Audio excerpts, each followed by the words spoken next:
Today we're talking about The Good Wife, Season 1, Episode 15, Bang! I am one of your hosts, Jason Reed. With me, as always, my co-host, Marissa Garza. Marissa, you good? I'm good. You good?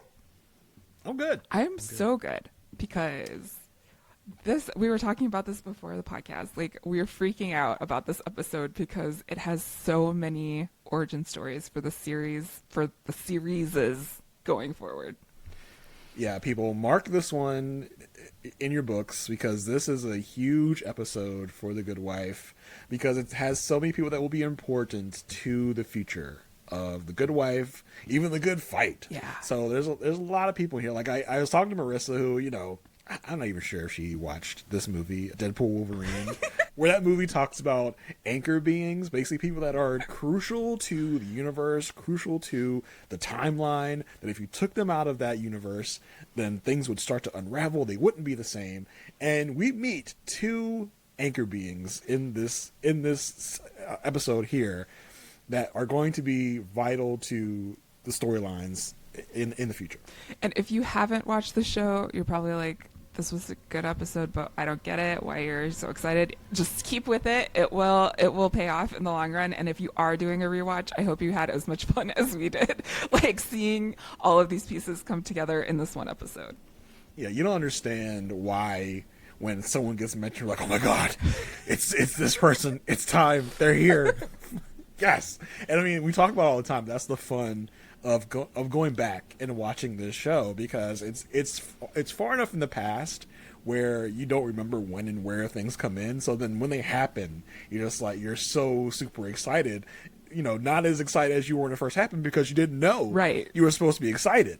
So that's a lot of the fun of doing a rewatch like this, is to go back and experience those feelings in a different way because you know what is to come. So that's just so much fun. It's so fun. I don't know.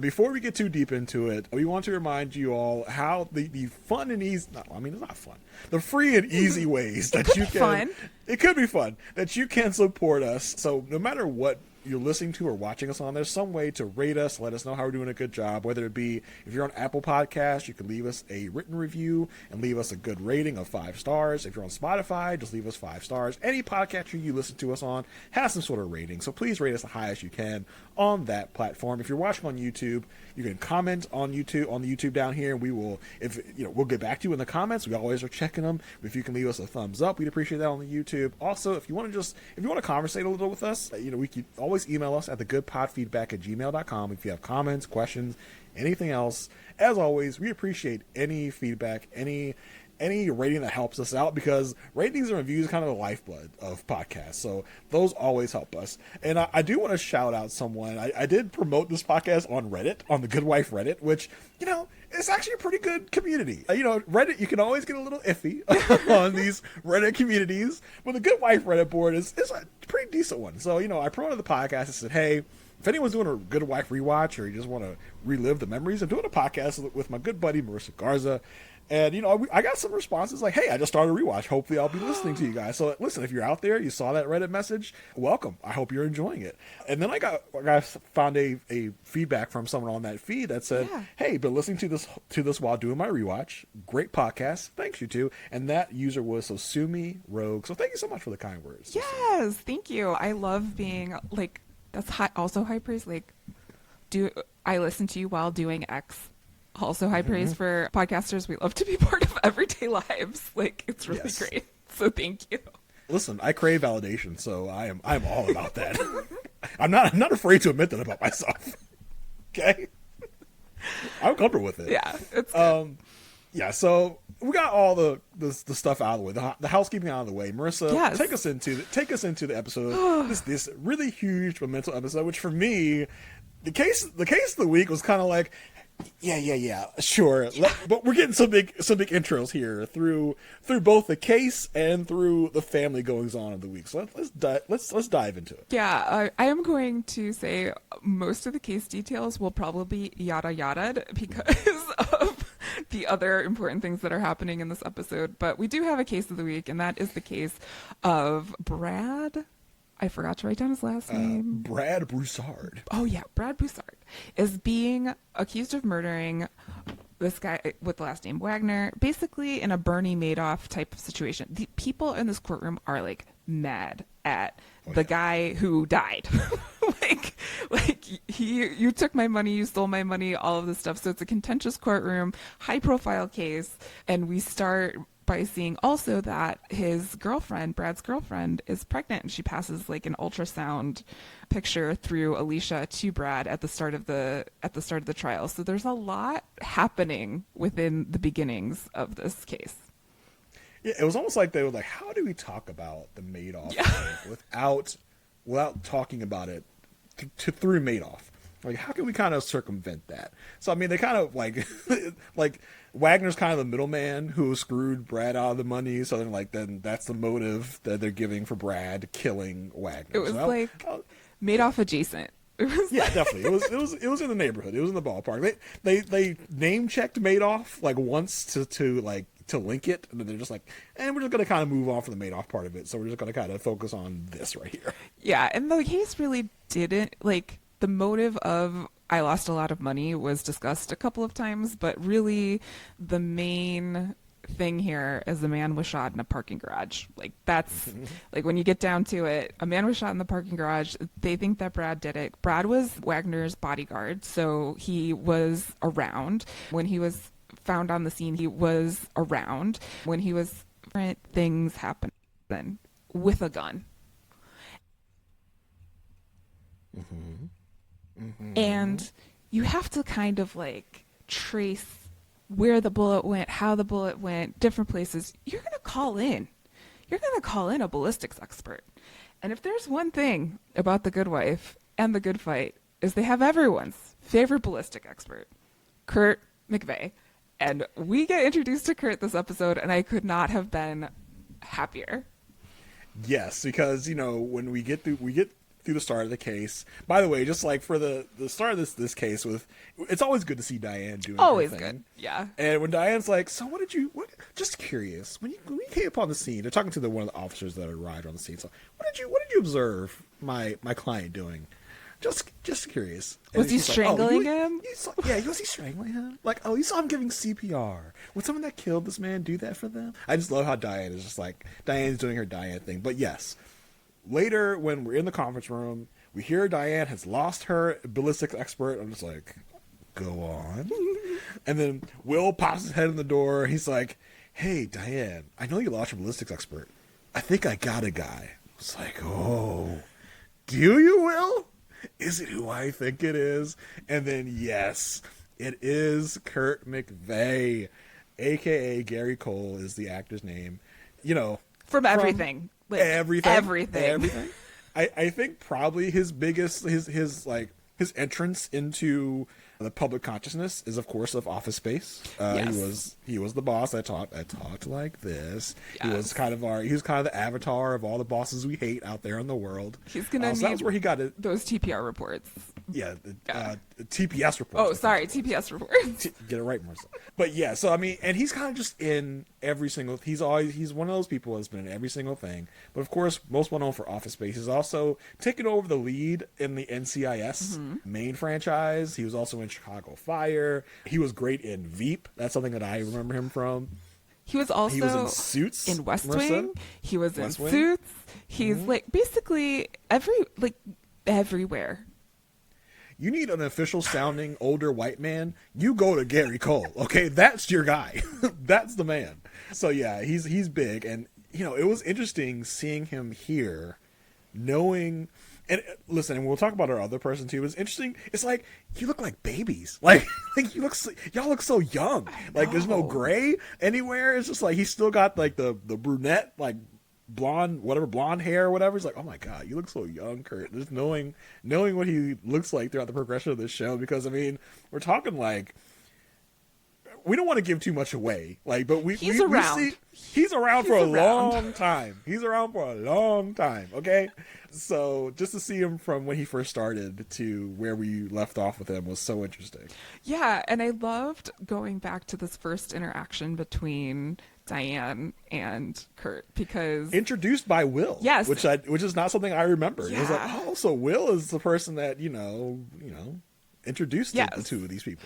And Diane is like playing the whole like, I'm busy, I'm on the phone, yeah, I'll talk to you later, how about lunch type of conversation. And Gary Cole is just looking at the picture of her and Hillary behind her and like kind of just like sets it up. And the character of Kurt McVay he's very like, I don't know, it's like he's a straight shooter, but also He's very direct. he doesn't talk much. Yeah, he's direct. He's blunt. Yeah, he's very to the point. Yeah, and you know, it's the way he plays him is just so fun and interesting. He's a no nonsense, blunt, direct person, and he has very strong values. So, like, one of the things he comes out and tells Diane right away is like, I don't take cases for guilty people. Like, the second I find out that someone's guilty, I will excuse myself from the case, even if I'm on the stand. Peace out. See you later. And this is kind of intriguing to Diane because she likes people that can like not manipulate but kind of like work their way through the law. So basically he just like comes in and he's like, hey, I have a different defense than your original ballistics expert. I hate Chicago. I'll talk to you later. Like, that was pretty much it. And Diane is so bewildered. She's just like, I don't know, did I just hire this man? I have no idea what's happening. I think I just met the Marlboro Man. Yeah, it was almost a test for Diane, and then once Kurt was just like, she seems cool. Yeah. He just was like, all right, I'm done. Bye. See ya. Yeah. It was. I've got enough information. I'm out. Like, so good. So good. Back on the stand, we get this interaction with drunk Santa. So there's a drunk Santa that saw something happen in the parking garage that day. So Pedro Pascal, who's playing the prosecutor, comes in, and this is the most Pedro I think I've seen him in this entire series. He's like leaning up against the dais. He's like, oh, am I on your naughty list? Like, he's so like Pedro in this moment. It was so good to see.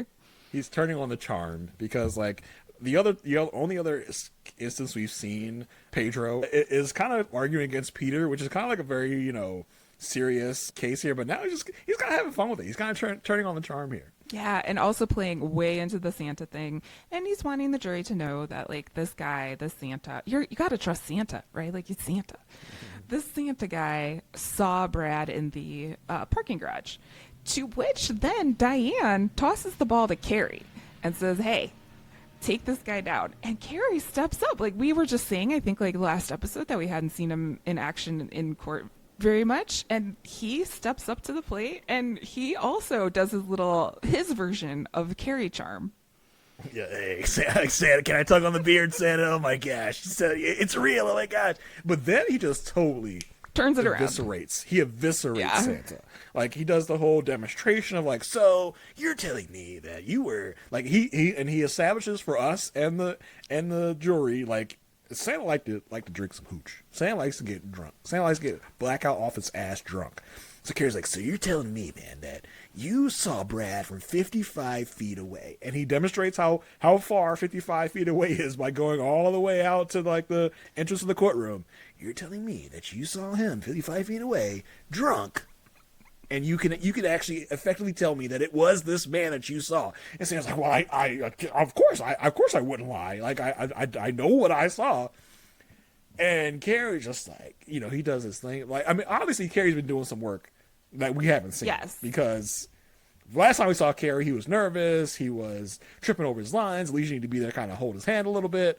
But now he's killing it because he's like, he's doing this whole, like, go ahead. No. And the whole reason he's on this case is because Alicia was on it, but then Will pulled her off, which we'll talk about a little bit later. Mm-hmm. So he's, like, taking advantage of the situation and making Diane proud at the same time. And such a surprise for the audience, as you were saying. Like, we have not seen him do any of this press. Like, or any of this prep. We haven't seen him do any. We've just seen him in his little investigative mode.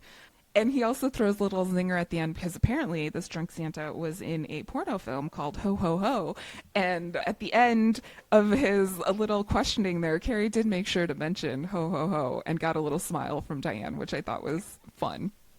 Yeah, so I really do appreciate the fact that they showed us Carrie's skill finally, because we need to know that Carrie is you know, on par with Alicia, because like we've been saying, Carrie has been doing kind of like the behind the scenes work of doing research, running stats, and he's been great at that. But we need to see him also be great in the courtroom, and we really did hear he knocked it out of the park. Yeah, and no hesitation either. He was like, I would love to, and then just went up there and took care of it. I love Diane's like, take Santa out.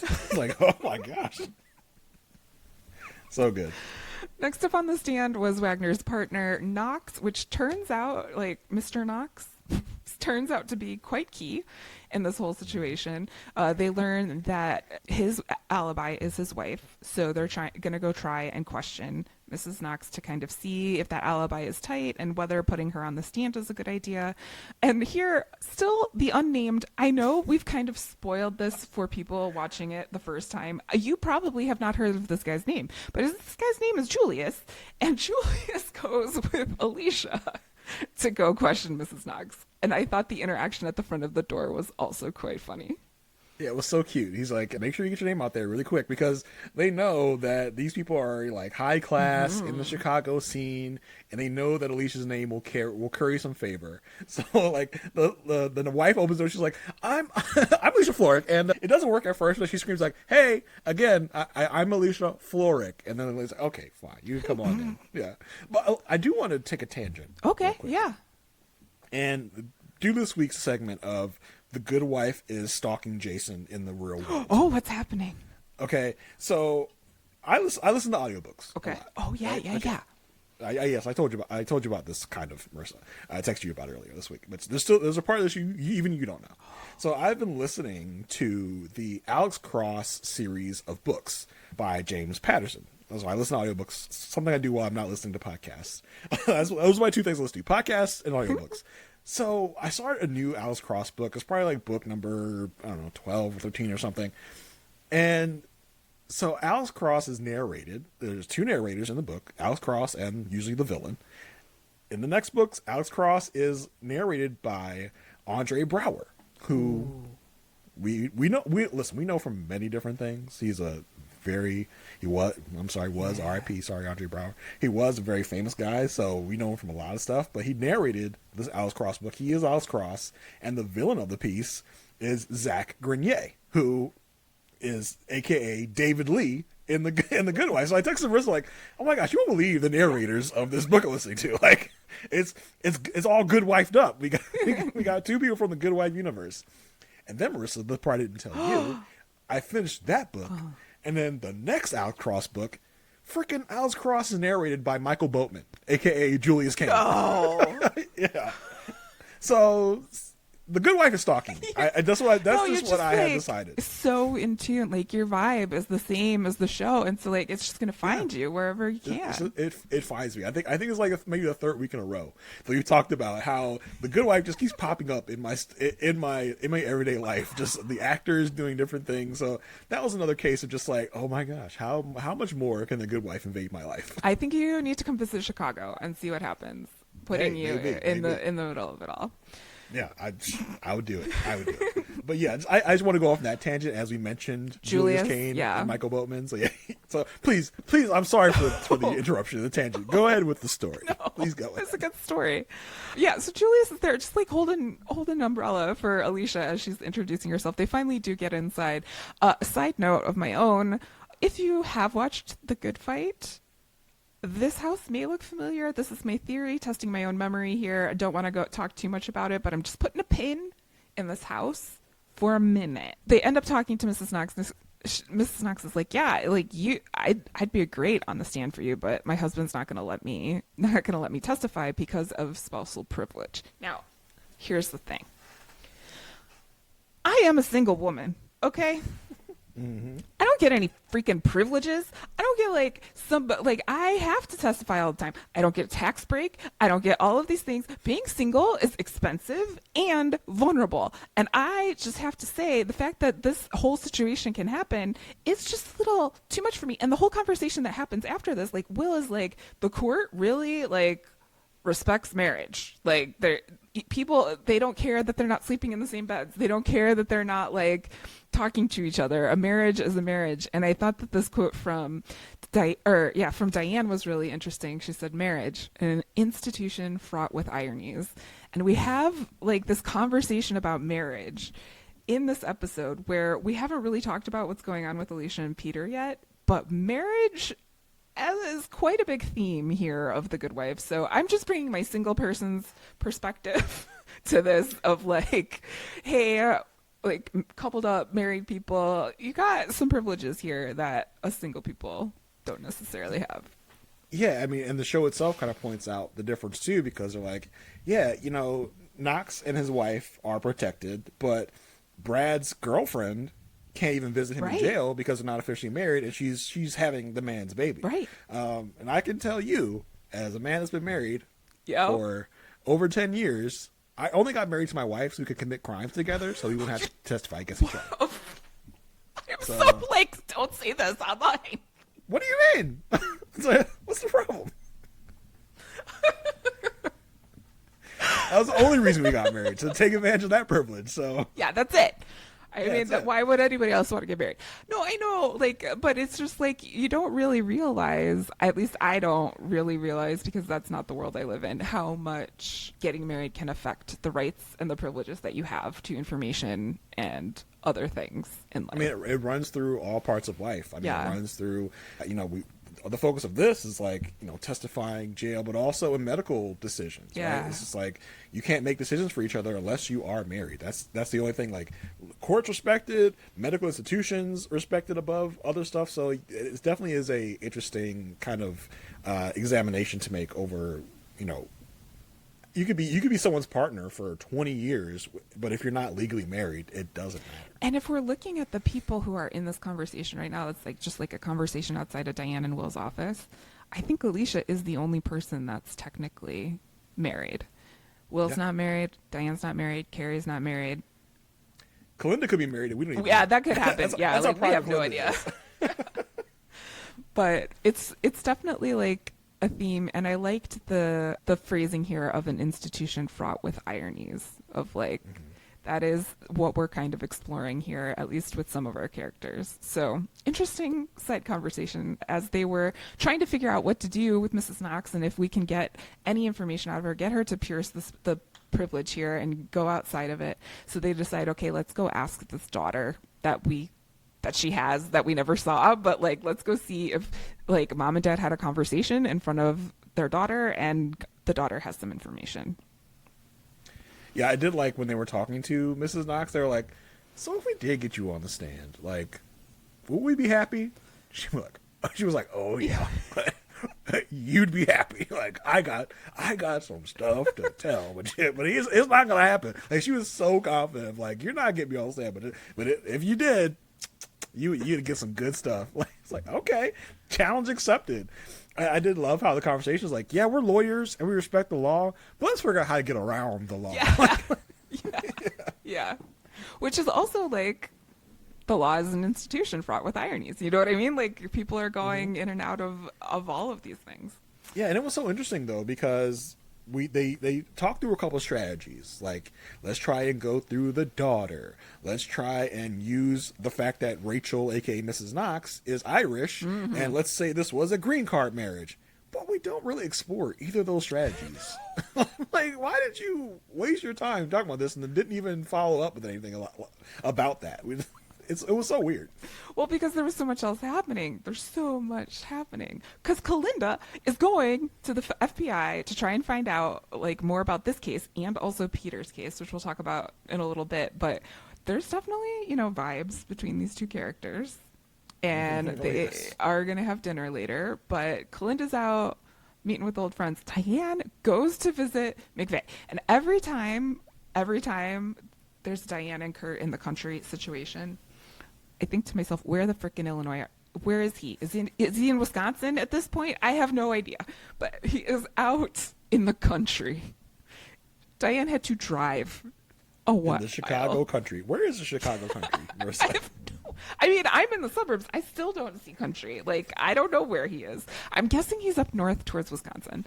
But he definitely has a compound of sorts. And I loved his welcoming of Diane into his space because he also is on the phone and is like, yeah, I got someone here. I wish I would have taken the phone out of his hand to see if there's even anyone he's actually talking to, because like he literally just did that for theater, just to literally just copy what she did to him. It was so freaking hilarious. And he invested in a framed photo of himself and Sarah Palin behind himself. Hilarious, and of course, like it's so fun because it's going to be like more of a kind of a running gag throughout the show, but. It was a time of 2010 where everyone in the media and entertainment just spent all their time dunking on Sarah Palin.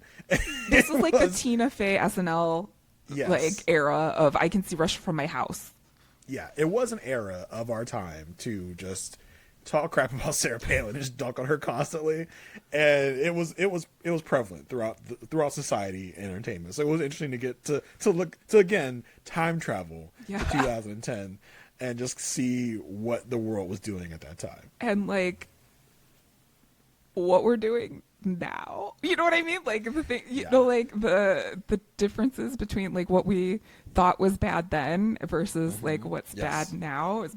What's bad and what's accepted and looked and like, you know, just not even really examined, because I think in our time now we can't afford to focus on the dumb stuff people talk about because there's so many other serious things going on. It's almost like a Sarah Palin news cycle would have been like a few years. Now the antics of Sarah Palin wouldn't have like a day of attention, and then we have to move on to something else. Literally, because that's just the world we live in right now. I saw Russia from my house ran for like a year and a half. Like and you know, there are conversations. It wouldn't last a week. No, it wouldn't last a week now, because something else would happen, and it would be like we would just forget about it. Exactly. I did like that. Kurt is like, yeah, Sarah reminds me a lot of you, and Diane like is not like she's not offended. She's about to fight him. She's about to fight him. Like. But she isn't. But she's just like she kept it cool. She kept it cute. But you could tell she wanted to jump across that desk and strangle him. Well, he's like, oh, you stand up for your values. And that's speaking Diane's language. Like that is a way to get to her. And he's like, okay, well, let me show you what I got. Let's go through these 800 different doors and go through all of these stacks of guns and find a gun and basically show like. Kurt is a guy who's going to show you how something happened. He's not going to necessarily tell you how. He's going to find the exact gun. He's going to put the situation pretty close to as how he thinks happened to get things to match up scientifically. And so he has the exact gun. He has a car. He has a dummy. He's got a bullet. He does all of this stuff and brings Diane into that world and kind of just shows her like, this is what I think happened. I think he was shot in a car. He was wearing a seatbelt, and this is why I think that way. Yeah, I mean, because the big difference here is that it seemed that there was no car involved to kill Wagner. Like Wagner was found outside of a car on the ground in a parking lot when he was found shot by Brad. So it was like, no, this man was shot in a car. There was a car involved at some point that, you know, wasn't found by the police. Yeah, the police had no idea there was a car involved. It was all about like how close the gun was to the victim and like the bullets spray like on the neck, and when he looked at the victim there was a sharp line, and the police were saying that was like a collar. A collar is not that strong, but a seatbelt is. Like a seatbelt could have that strong of a line of demarcation. So he checked and he saw that Wagner had 4 total cars to himself. 3 were found, but the 4th car was stolen conveniently the day after the murder. So some big questions there. I do just want to wrap up the Diane and Kurt stuff real quick because they have a little cute gift exchange throughout this episode. Diane comes back to her office and she sees like, first of all, she gets a card. He just signs it McVay. Yeah, of course. Yeah, like super classic. And Very then Kurt thing to do. There's this nice, huge box, and I'm thinking, I totally forgot what this was, but I thought it was a gun. I was like, oh my God, so did I. He got her a gun. Like, this is what it is. But no, au contraire, it was Sarah Palin's book. And it was so good. Hilarious. And then Diane does pretty much the same thing back to Kurt later on in the episode and sends him a thank you note and says, and gives him a book, but this is like some other telling of like the inside Sarah Palin's mind, and it's just a blank book. It was so perfect. It was so good. I laughed probably for about 2 minutes straight about that joke. That was such a nice gag. It was so funny. But yeah, it was so funny because when Diane gets her book and Will comes in and they have a little conversation, and he's like, "What's that?" She's like, "I nothing. Who? What?" It's like, "Oh, Diane, you are flustered. Oh, Diane, okay, you got a little something going on. Okay, I see you, Diane. I see you." So that was like just a little fun. You could tell she was affected by Kurt. She's a little smitten. She was laughing pretty much every time he was brought up or in conversation with him in some sort of way. And his reaction to her gift also very telling. Like he saw the humor in it and I think appreciated it at the time. So loved this little meet cute between Diane and Kurt. So excited I got to watch it again. Meanwhile, speaking of meet cutes, I don't know if this is a meet cute of sorts, but Kalinda is having dinner with her FBI friend and gets a job offer basically from her saying like, "Hey, do you want to work for the FBI?" She gives some information about like what that would be like and says these words, "I want you to work under me." I mean, and as she is putting her hand over Kalinda's hand, like, very, very cozy. I mean, listen, we could tell because these people, Kalinda and this lady, which I don't know her name. Got a name for this lady. Yeah. It's like FBI lady. That's her name. And like they've had meetings before as Kalinda tries to pump information out of this person, and each time we see them like, oh, there's definitely something that has gone on here before that is just under the surface. Yeah. Throughout their conversation, though, FBI lady does tell Kalinda, "Hey, we found the murder weapon, and it doesn't look good for you. It looks to be Brad's gun." Yeah, and it was given to them anonymously. Just showed up. Yeah. And this is a little suspicious, but the judge does let the gun go into evidence. So this makes Diane say, "Ugh, maybe we should be taking a deal." And this whole conversation was really interesting because everyone's in the courtroom, like their entire team is there, and then also Brad and Brad's girlfriend when this news comes across. And this is a very interesting moment because Brad's girlfriend is standing there and she's asking like, how much time would he get? And I was like, Brad's girlfriend, do you have something to do with this? Like, because when Brad's gun gets found, it's like, yeah, Brad says his gun was stolen. And he says that Knox knows where he kept it. I was like, but that's weird. Like, and then the girlfriend starts talking like, did you do this, girlfriend? Were you upset that you and your husband and your unborn child's life has been disrupted so much that you killed this man? It really made my eyes go like. I had a similar feeling at the beginning of the episode when she went up to Alicia and asked like, is he gonna get out? Is he gonna get visitation? I thought her life was in danger. Like my mind went to, oh my god, this is a bad situation. Save this woman. I was just like, I don't know. Like they really didn't do well building up this character because we got two different views of this character by these two interactions.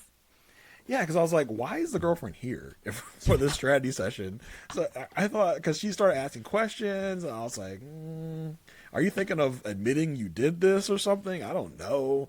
But yeah, then we get the actual outcome of the case. Which, as we've talked about on this podcast, the end of these cases is so condensed, so yada yada. I don't even know if I follow what happened. So Kalinda basically says, hey, remember that $50,000? No, Kalinda, I don't remember the $50,000, but there was $50,000 that apparently was on Wagner's body or something. Yeah, Wagner had it when he got shot, and it was taken. And so that just so happens to match the donation amount that Mrs. Knox had made to the Cancer Foundation. So, but it couldn't have been their money because they were under federal investigation, and so their accounts were frozen. So obviously. This proves that Mrs. Knox hid the money, shuttled the money over in some sort of way, got rid of the money, and so because of this, she can now go on the stand and break privilege. And this is like how the case was won, which is extremely sloppy. Yeah. Like why would you put $50,000? Why don't you just take that money and like hide it in a bush or something? Or if you're going to donate, split it up. Like, yeah, do something else. Put $50,000, like 100, like all of it in one place. They like it was too easy to track. And you would think it would have been caught a lot more easily, especially like put it in someone else's name, do something. Like when you put $50,000 in a charity when your assets are frozen, that should have rung alarm bells immediately. Like, how did you get this money? Like, you don't have access to your money. So of course Kalinda has to be the one to be like, hey dummies, what about this? Like, it's just this. I'm gonna run up to Diane. I'm gonna tell her this information, and then like in 2 seconds, the Mrs. Rachel's gonna be on the stand, and then bada bing, bada boom. We're gonna give some looks in the courtroom, and everyone's gonna be like, okay, we're okay. And there's another very weird moment too, like when they're in the middle of the court case. Like it was such a small moment and thing, but at the most, like that was weird. Like Kalinda walks up to Carrie in the courtroom as the case is going on, like taps him on the shoulder. Like, what are you doing? Like there's a case. We're in the middle of a court proceeding right now. I just get up and tap Carrie on the shoulder. But yes, that in and of itself was weird to me. It was just a moment in time. I was like, that was an odd thing to do, but that's beside the point. But yeah, so. Case I closed? guess the thing is, case closed pretty much, because the thing is like, well, since she did that, she's kind of like an accomplice in the crime, so that lets us get past the spousal privilege thing because she helped him in committing the crime, so we can put her on the stand. So when we get on the stand, like she promised, she brought we it. would be very pleased with her on the stand because she does admit, yes, that night he left for an hour and came back with a suitcase filled with cash. I was like, oh, okay. Well, I guess we're done here. And that's what it was. Filled with Diane says, thank you.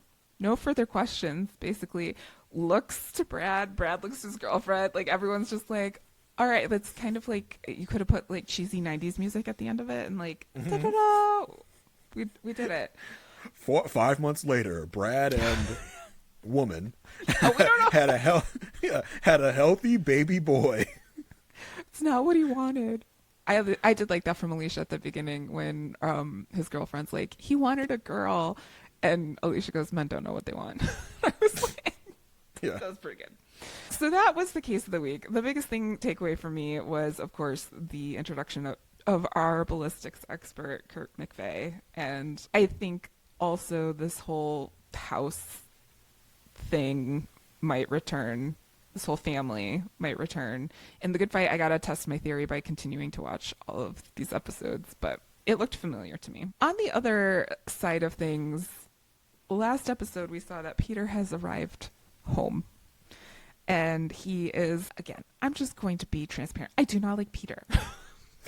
I mean, I don't think a lot of people do, Marissa. I don't think you're alone here in this sentiment. I just, like, the way he, like, walks in, he hugs kids, whatever, but then it's time to, like, do electronic surveillance, and it's like he's being put out or something. I'm like, literally, you just have to put this thing on your ankle. First of all, why would you put it over your sock? Second of all, like, just talk to them. But anywho, he irks me throughout this entire thing. I'm very irked. I'm very vexed. He gets his electronic surveillance put on. He cannot use the internet, and he cannot use the cell phone. And I love Zach in the background. How will you know? Zach, this is not the time, okay? It's not the time. But it's like, but you know, in 2010, when you tell someone you can't use the internet or the cell phone, it's just like, okay. In 2024, if you tell someone you can't use the internet or their cell phone, I think it's almost like executing that person on the spot. Like, you might as well kill that person. Because it's like, what do you mean? I can't, like, if I don't have internet, I can't watch TV. I can't pay my bills. I can't do anything. Like, you're taking away my life. Like, have you ever tried to take a cell phone away from a 15-year-old girl? I have, and it's not great. So, like, just imagine today's society being told, and yes, I do understand. There are people out there that do not have internet because they may not be able to afford internet or whatever. So, yes, I know. But those of us that our daily lives depend on internet, I think that's almost like a death sentence when you tell someone you can't have internet. It's just so interesting. Like, oh, it was so funny to me. Like, I was just thinking about it. It's like, what if I couldn't have internet? I don't know what I'd do with myself. Well, I would have to live life. I would have to think thoughts without being staring at a screen. Live, laugh, and love. Like, yeah. What? Get out of here.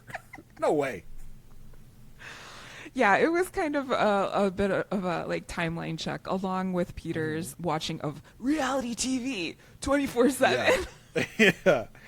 I mean, because, back then, internet was an ultimate luxury. It right? was, yeah. It was like, if you have internet, you got it going on. It's not, but it's just a part of so many people's daily lives now. Yep. Like, It really should be, in my opinion, should be a utility. Like, yeah, but it's really turned into a necessity. Yeah. So, I mean, just imagine being told you can't have internet right now. It would be crazy. But yeah. Oof. What did you think of Alicia and Peter's interactions when he got home? Alicia has every right to be even colder to Peter than she was here, because she welcomed him home, she hugged him. I think was this where we got the peck on the cheek? Yeah, there was I'm happy you're home. Yeah. So I was like, I thought she welcomed him with the appropriate amount of, welcome home. I was surprised there wasn't interaction at the end of the night of so. Yeah, you go over there. Yeah, so I know you said I had to stay in the maid's quarters, but I mean, we here now, so can I get into the main bedroom? I was surprised there wasn't that kind of interaction that was shown there. I'm surprised because I would expect nothing less from Peter because he's Peter. Oh yeah. But I did like how the show portrayed this, because it really had me thinking of all of the emotions that Alicia must have been feeling in this moment, because in the last episode we got the whole mirror check before she opened the door. Here we get the hug, we get her looking at the kids and just seeing even though this man did something horrible to me personally, he is the father of my children, and that has to bring some sort of seeing them all together has to bring some sort of heartwarming emotion of some sort. So I just kept thinking of all of the different contradictory emotions she was probably feeling during this time, and I like how the show gave enough space for me to think that. Yeah, and I think as a viewer too, I also had conflicted feelings, because like you said, we hate Peter for what he's done to Alicia, but also we see how good he is with the kids. Yeah. He does his, he hugs Zach. Zach tries to give him the handshake, and he's like, get over here, hug you. And then he has this interaction with Grace, who Grace is at first very hesitant of just I don't know how to feel or what to do in this moment. She's like, he made you a cake. It's he's like, is it an upside down pineapple cake? I mean, because that's obviously an inside reference. And then she breaks down and runs and hugs him. It's so in these moments where we see he is probably a good dad in this way, not a great dad in the fact of, he cheated on their mother. Yeah. But to see him that way also gave me conflicted feelings. Like you said, we hate Peter, but we also see how he can be with his kids, how he can be that good guy with his children. So that was a very interesting dichotomy to see between what Alicia is dealing with and how the kids are dealing with it. Yeah. And Zach is wasting no time. He's like, hey, Dad, I have something to show you, but maybe tomorrow. This is the day he gets there. He's like, yo, I have something to show you. Maybe tomorrow. Who's going to wait? I don't know. I gotta take Encyclopedia Brown, aka Zach, to task here. He's like, oh, we can't show these pictures to Mom. She's such a delicate little flower. And then Dad gets home. He's like, yo, Dad, I got some stuff to show you, Pip. I got some stuff to show you, man. You're not gonna believe. Immediately. I was like, Zach, you suck, man. You could have showed Alicia this stuff. Alicia's dealing with murder cases. Alicia's dealing with a lot of stuff at work. And she lives in the world. But I do think that part of this is Zach trying to prove himself to Peter. I took care of Mom while you were gone. Yes, I was the man of the house. I did this. I was able to figure out these were fake because of your eyes. All of this stuff. And while this is all happening, Peter has called in Golden and his team, and they're talking about re-election. And one of the names that was brought up for consideration in terms of running his campaign is Eli Gold. And this was another super exciting moment for people who have watched the show previously. If you have not watched the show previously, I'm sure you are also excited, because this is none other than Alan Cumming. So he does not show up in bad things. This is kind of my he does not show up in bad things. And the conversation about Eli starts. And mainly because of these photos that Zach it pushes Peter over the edge to say, no, I want to meet with Eli today. Yeah. Because, the woman, sorry, not the woman whose name I figured out through research is Kaya, which they Oh, don't really name check does her not very fit much. her. Does not fit her, but I mean, we know another Kaya in the same universe who is not this person.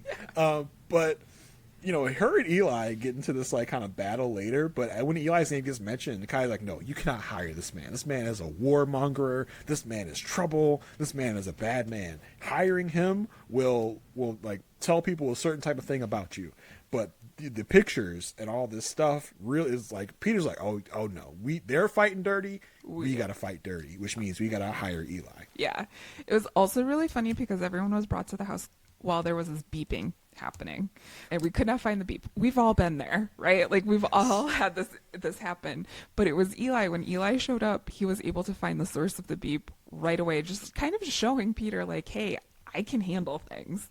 And I know you've had like Zach's photo from his iPad Nano saves the day in this situation, because he shows it to Eli Gold, and Eli can like automatically identify that this is a federal investigator and that Peter might be under federal investigation at the same time as he's going through his retrial. So this is big news, and Eli like is able to show his value like off the bat.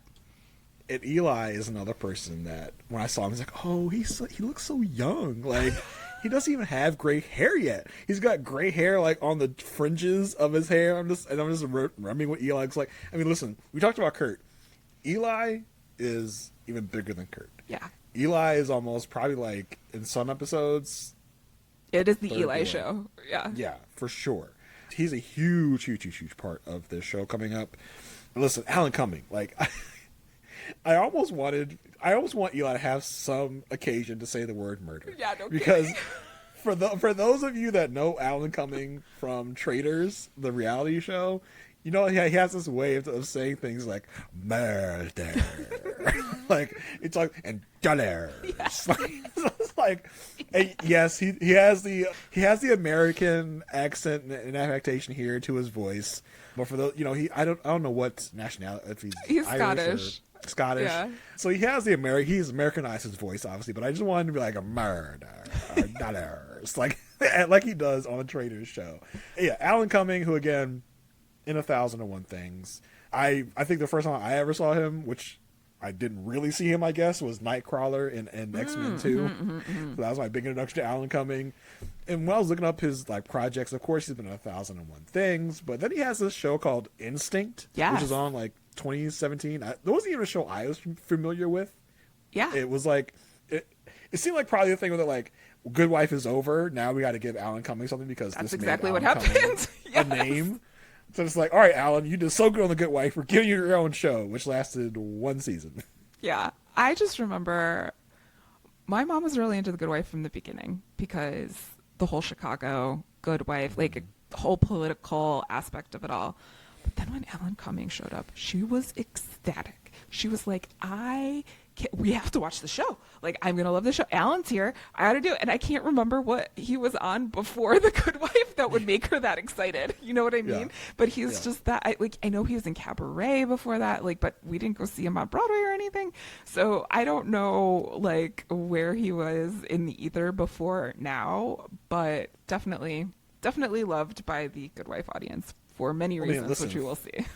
For our first episode, much like Kurt, Eli really put his stamp on this thing and really showed us who Eli is and why he's going to be a big part of the show. Yeah, like I said, in one moment he's like showing his entire value by saying like, look, you're under federal investigation. He's trying to intimidate Kaya here, and also doing so in one of the crudest things I think I've ever seen on network television, because Kaya comes up and is like, you can't do this, da, da, da, da, da.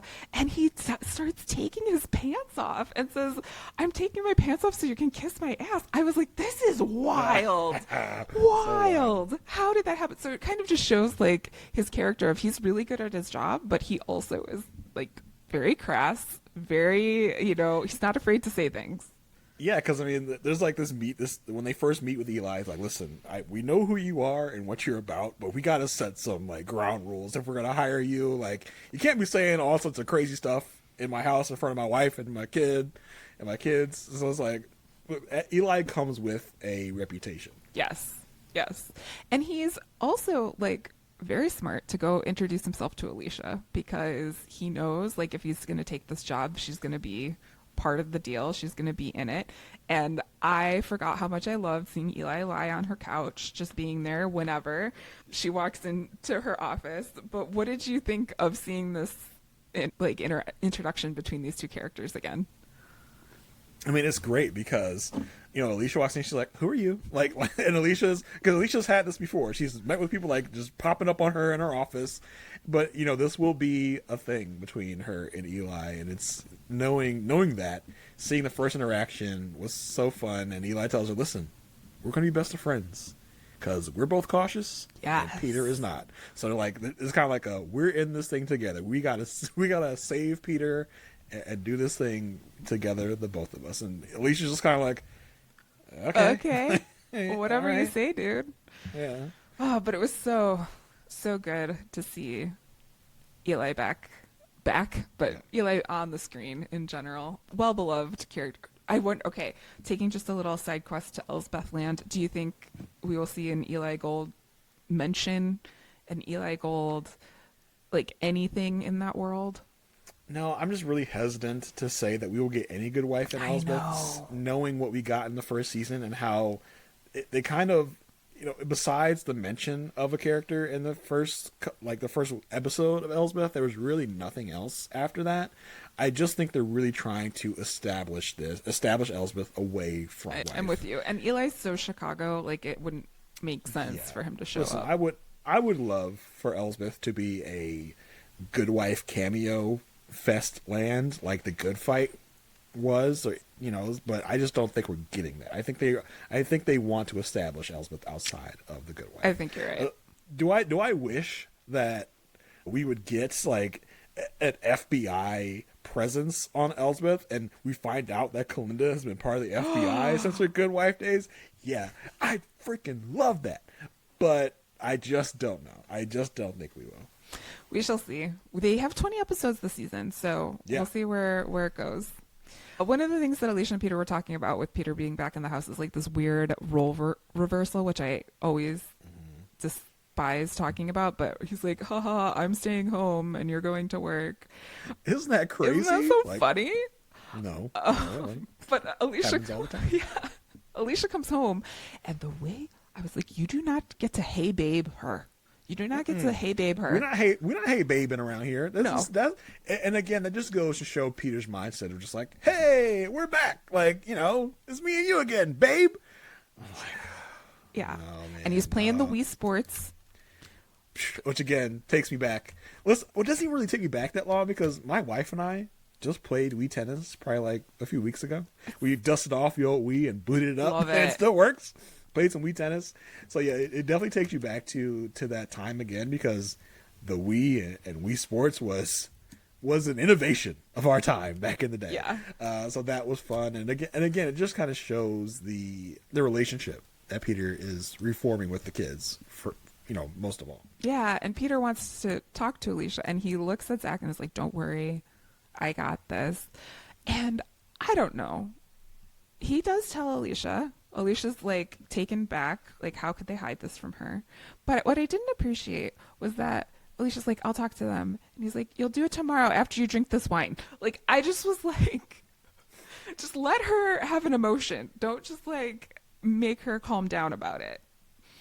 Well, I think in that situation, I empathize a little with Peter because Zach's like, the peace. Yeah, Zach's like, yo, like, don't tell mom. And it's like, this isn't really a don't tell mom situation. I definitely got to tell mom. But I think in that moment, he did try to keep the peace because he doesn't want Alicia to fly off the handle, which she would have. Yeah. Rightfully so, to be honest with you. I think if it was me and my wife, here, drink some wine wouldn't have worked. It would have gone down. But yeah, I think he was trying to let her cool down, let her, digest this information and not have it. Because he knows if this conversation were to happen now, it would not go well. That's fair. I just am very defensive of Alicia against Peter for many reasons. So that was what was going on with Peter getting back into the family. There was just some couple other things that happened with the firm that I wanted to make sure we mentioned because they will be integrated into plot points going forward in the series. Alicia was pulled off the case, the murder case, and put onto a tax case. And at first, Alicia thought it was by Diane. So there was this whole conversation between her and Kalinda. Kalinda's like, look, just go talk to Diane. Stop waiting for good things to happen to you. Go have this conversation, which I thought was like total best friend type of conversation, right? Like, you have to advocate for yourself here. Yeah. Go find out what's going on. You're in a competition for a position with Carrie. Like, you have to figure out what the issue is. Yeah, and I thought Clint was almost a little annoyed too. Like, bro, like, yeah, just actually do something. I know you're pretty little Alicia. Things come to you sometimes, but you have to actually be your own, like you said, an advocate for yourself here, and it kind of inspires Alicia to go out and actually take charge for once. Yeah, and she goes up to Diane as like, look, I'm better than Carrie, and she's like, I know. I didn't pull you off this case. It wasn't me. It was Will. Gasp. Yeah. I was like, ooh, this and what comes up. I'm like, yeah. What did you think about what comes up, Jason? Yeah, I mean, so basically she confronts Will. Is like, yo, what's up? Why did you take me off this case? And he's like, well, I just felt kind of bad because Peter's back, so I thought I'd give you a break. I was like, well, you mother, like, your butt hurt because her husband's back. Mm-hmm. You think this is probably the end of the road with you and Alicia because Peter's back, so you're not going to be as nice to her. You're not going to have her as involved. So that was kind of a scummy move by Will, to be honest. Oh yeah, like, who is he to make this decision for her? Like, have a conversation. Like, hey, your husband's back. I know this is going to be a big change. Do you want to stay on this case? Do you not? Like, you know what I mean? Like, we have other options for you, or let her come to you. Like, no, but I mean, he's not genuine here. It felt like a punishment. Oh yeah, it did. Like, yeah. Because your husband's back, we're going to punish you because we're not going to be able to work closely anymore because your husband's in the way. So you're not going to be as involved. It really felt like a dick move. It felt like a weird power move, like an inappropriate power move too. Like, since we're not going to be able to be like, hanging out, since my prospects with you are probably hurt by the fact your husband is back home, you don't need to be as involved as you were. Yeah. It was weird. It was really, weird really because weird. The only way that it got better was the fact that they stood like 2 centimeters away from each other while they were having this conversation, and like he was able to check that the vibes were still there. And the vibes were still there. It's like, yeah, I just want to make sure that you want to be here. She's like, oh, I want to be here. And he's like, oh, okay. All right. Yeah. And then like then there's the whole like holding the door open and they almost touch hands and like this whole thing. So it was getting hot. It was getting hot in my living room. I was like, I gotta pause this for a second. It's getting steamy in here. So and it was just like, and as soon as the vibes are back, like, all right, you can let Alicia back on the case. Yeah. It's like that's stinky. That's kind of stinky. Yeah. Like it really kind of was. Yeah. Will's not the greatest. As much as I cheer for him, he has some not great. Yeah, not some great. Yeah. We're all human, but yeah. At the same time, there is still this conversation between Will and Diane. Like, something is going to have to happen with the firm, and he has this like conversation, little line to Diane saying like, "No matter what happens, wherever we end up, I respect you." And I don't really know how I would take that if I were Diane. Those are words of like, hey, we're about to have really bad fights. Yeah. So just know, I just want to tell you before we get into some mudslinging and some really bad times, we're cool, but we're not going to be cool pretty soon because I'm going to try to take the firm away from you. Yeah, it was. He's definitely had a lot of power moves in this episode altogether. But that does it for like everything that happened in this episode. Again, big, like, if you, this is like an anchor episode for the entire universe, the entire good universe for everything, because there's so many introductions that happen here, so many storylines that start here. So if like there's always talk of like, if you were going to introduce someone to Survivor, which Survivor like season would you have them watch? Like, if you were going to have someone watch The Good Wife, like, could you watch the whole thing and get the whole story? Yeah, but this would definitely be one that I would pick out to have people watch to kind of see how it all will unfold. And I would say it's important because we had a lot of characters have standout moments, right? Yeah. So Carrie got to show what he can do. We met Eli. We met Kurt. We got to see a little bit of what Diane can do. We got some more Alicia. We got a lot of Kalinda. So everyone had their moment to shine here. So it's like, yeah, you talk about what are the top 10 episodes of The Good Wife that encompasses what The Good Wife is. I think this would definitely be one of them. Yeah, for sure. I would say that we would keep track of that as we continue on, but knowing myself, I will forget. But yeah, we're not gonna promise that. We're not gonna promise that. We'll just mark it as it comes. We're not keeping a running list. Yeah. Okay. Don't want to promise you guys anything. We're not gonna deliver on. Whatever. Anyway, but yeah, like you said, that was the case. That was the episode. Very important. Very big episode. Marissa. Yeah. How do you want people to interact with you? What do you got going on? How can they get in touch with you? You can always find me on Instagram and Threads at It's Me, Marissa G. I have started writing again on the internet, so if you want to see where my writing is, there's a link in my bio where you can find out more information about that. But I'm just talking about, the usual TV, trauma, fun stuff. The things everyone talks about. Yeah, all the time. That's where you can find me. Jason, where can people find you? If you want to find me on the net, you can go to the trash site that is Twitter. You go to @JAYR1085. I'm always linking the stuff I'm doing. I got random podcasts that come out. I get asked to do a bunch of different things, a bunch of varied things throughout the last few weeks. I've done football stuff. I've done love show stuff. I'm kind of everywhere, all over the map.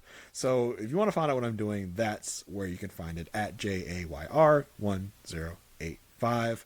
Don't forget, if you want to help us out, free and easy ways, you can rate, review, subscribe wherever you're watching this or listening to this. So until next week, stay good.